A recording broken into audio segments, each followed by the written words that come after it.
ከዘመን ዘመን በህዝብ ልብ መንገስና በጠዋቱ ያረጋገጠችው ማለቅኔ ሚሊዮኖች በቀን በቀን ሳያስቧት ውለው ያድሩም ቢባል ማጋነን አይሆንም። እርሷን ዘመናዊ ሽሬ ትውልድ ድልድይ ስለመሆኗ አንዳችም ጥርጣሬ ማንሳት የማይቻል እስኪመስል ድረስ በአዲሱ ትውልድ ውስጥም እያደገች እያበበች ቀጥላለች። ደግሞም የአንድ ቤተሰብ አካል ያክል በየቤቱ ብርቅዬ ሆና በስስት የምትታይ ዘመናዊ ሽሬ ክስተት የሆነች ሴት።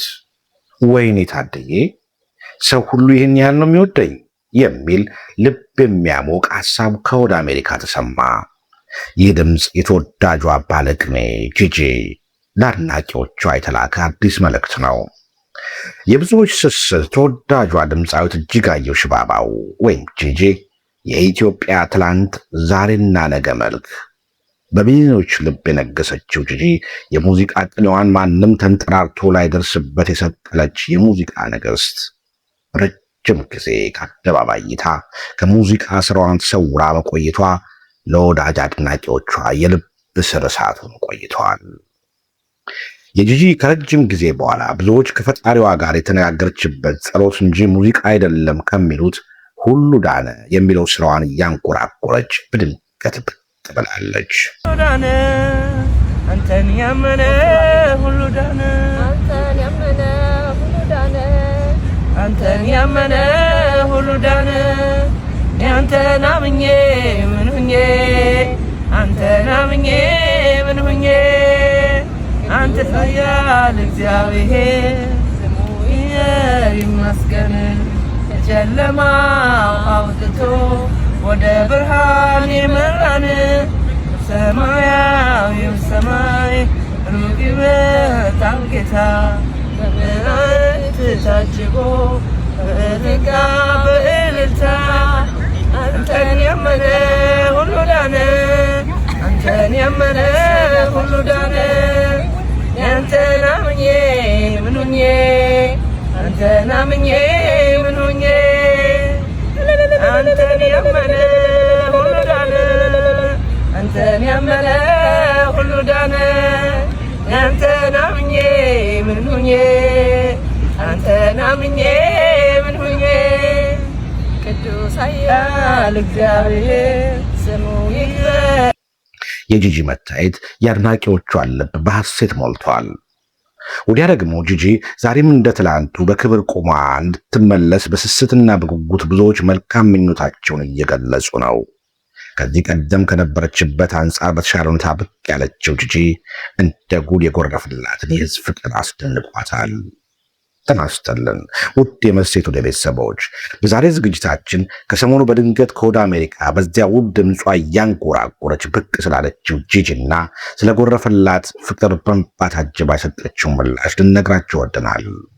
ተወዳጇም ተናፋቂዋም ከርታታዋም ባለብዙ ስሟ የሙዚቃ ቅኔዋ ንግሥት ጂጂ በተመለከተ በቅርበት የሚንከባከቧት ቤተሰቦቿና ወዳጆቿ ያስተላለፉትን የጥንቃቄ መልእክትና አሁን ስላለችበት ሁኔታ ከብዙ በጥቂቱ እያነሳን ለደቂቃዎች አብረን እንዘልቃለን። ይህ መሴት ቱዴይ ነው።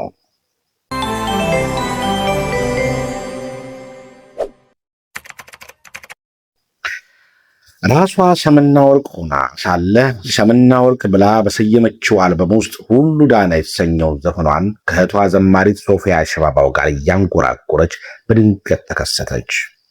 ሚሊዮኖች ከቲክቶክ እስከ ፌስቡክ ማህበራዊ ሚዲያ ሶፊያ ያሰራጨችውን ቪዲዮ ተቀባበሉት።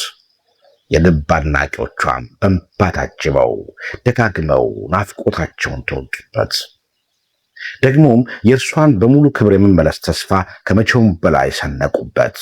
ማህበራዊ ሚዲያ ሁሉ ስለ እርሷ ተጨናነቀ።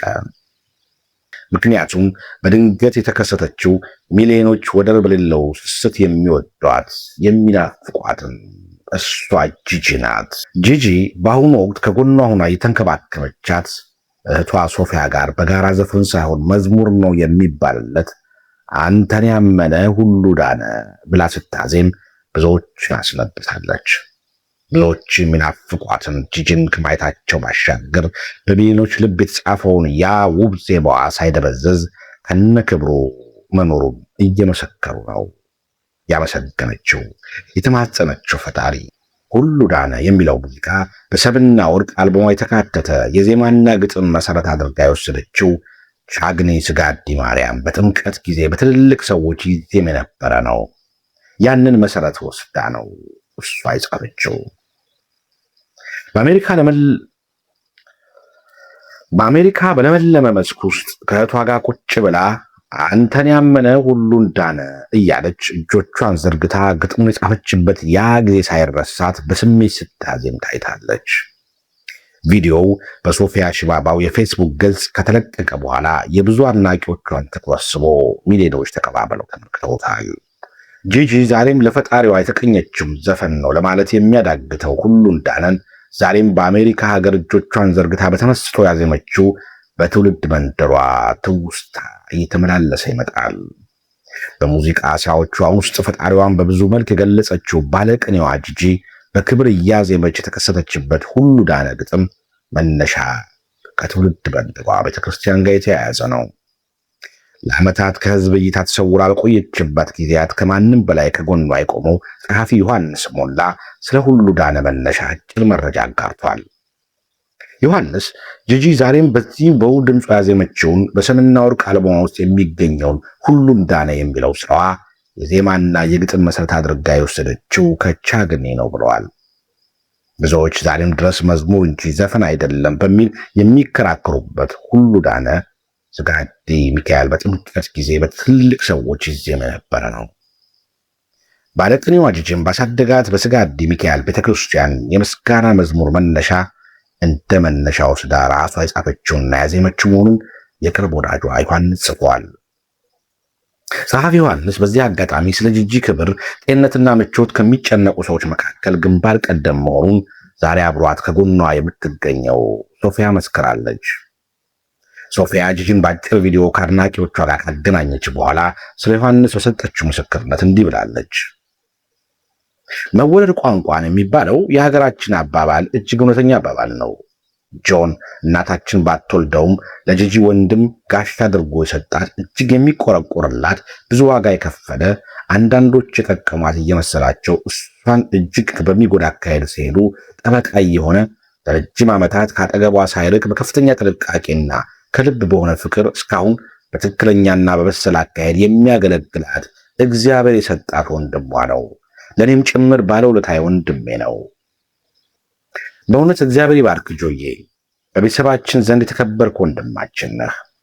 የነንትናና የነጋሽ ለማን ባቢየን፣ ማይክን፣ አዲስን መልካምነትና ለሷ የሆናችሁት የምትሆኑትን ሁሉ እግዚአብሔር በመልካምነቱ ይክፈላችሁ ብላለች። ሶፊያ ተወዳጇን ጂጂን በአጭር ቪዲዮ ለአድናቂዎቿ በድንገት ካሳየች በኋላ በስሜትና በደስታ ብዛት የጎረፈላትን ፍቅር ሙሉ በሙሉ አድርሳለች። በእቷ በኩል የህዝቡ ፍቅር፣ ስስትና ተስፋ የደረሳት ጂጂ ያስተላለፈችው አጭር መልእክት በእንባ የታጀበ መሆኑን ሶፊያ ገልጻለች። በእቷ ሶፊያ በኩል የፍቅርና የናፍቆት መልእክት የጎረፈላት ጂጂ በደስታ በእንባና በሳቅ ደጋግማ ወይኔ ታድዬ ሰው ሁሉ ይህን ያህል ነው የሚወደኝ በማለት አመስግናለች። ከሙዚቃ ንግስትነቷ በላይ የክብርና ለዛ መለኪያ እመቤት የሆነችው ከአድናቂዎቿ ፊት ለፊት የቆመች ያክል እየተሰማት ጎንበስ ብላ የኔ ማሮች፣ የኔ ውዶች እግዚአብሔር ይባርክልኝ በማለት ደስታዋን መግለጿን ሶፊያ አስታውቃለች። ሶፊያ የምስጋናና የደስታ መልእክት መልሳ ለአድናቂዎቿ ያደረሰችው የጂጂን አዳዲስ ፎቶዎች ጋር ጭምር ነው። ጂጂ የታየችው እህቷ ሶፊ የተጠበበችበትን የምትወደውን በዓለም መድረክ የደመቀችበትን በሀበሻ ቀሚስ ለብሳ ሲሆን በጥሩ ሁኔታ እንደምትገኝ መልእክት የሚያስተላልፍ ሆኗል። ቢሆንም አሁንም የጂጂ ጉዳይ በጥንቃቄ መያዝ ያለበት ስለመሆኑ ለዓመታት ከጎኗ ሆኖ በቅርበት የሚያውቃት ዮሐንስ መልእክት አስተላልፏል። ዮሐንስ ከሰሞኑ የጂጂ ቪዲዮ መሰራጨት በኋላ የአድናቂዎቿ ጉጉትና ተስፋን መሰረት አድርጎ የሚከተለውን ምክረ ሐሳብ አቅርበዋል። ሁላችንም እንደ ቤተሰብና አድናቂ የምናፍቀው እጅጋየሁ በሰላምና በጤና እፎይ ብላ እንድትኖርልን ነው።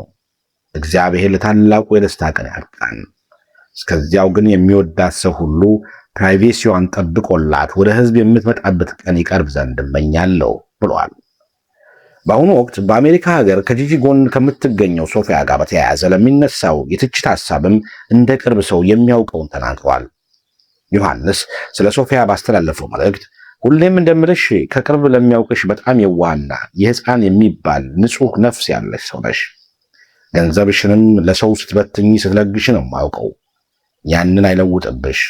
የአንቺንም ዝማሬዎች እናፍቃለን ብሏል።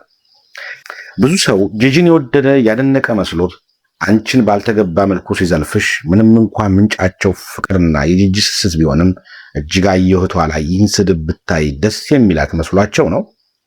እንደ እህት ይቅርና ከእህት በተለየ ቅርብ የጓደኛ ፍቅር እጅጋየሁ እንዴት እንደምትወዳት ባውቁላለሁ።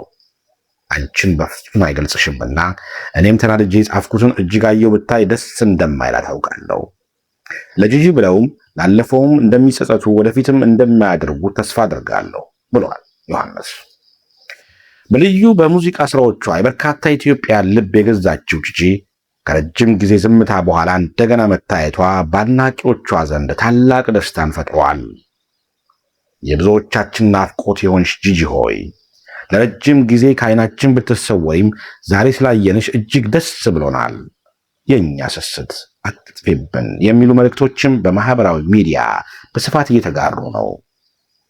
እኛም ጂጂ ሆይ ያመንሽው ፈጣሪ ዳግም በሕዝብ ፊት በክብር ለመቆም ያብቃሽ እንላለን። ጤና ይስጥልን። ይህ መሰለኝ ቱዴይ ነው።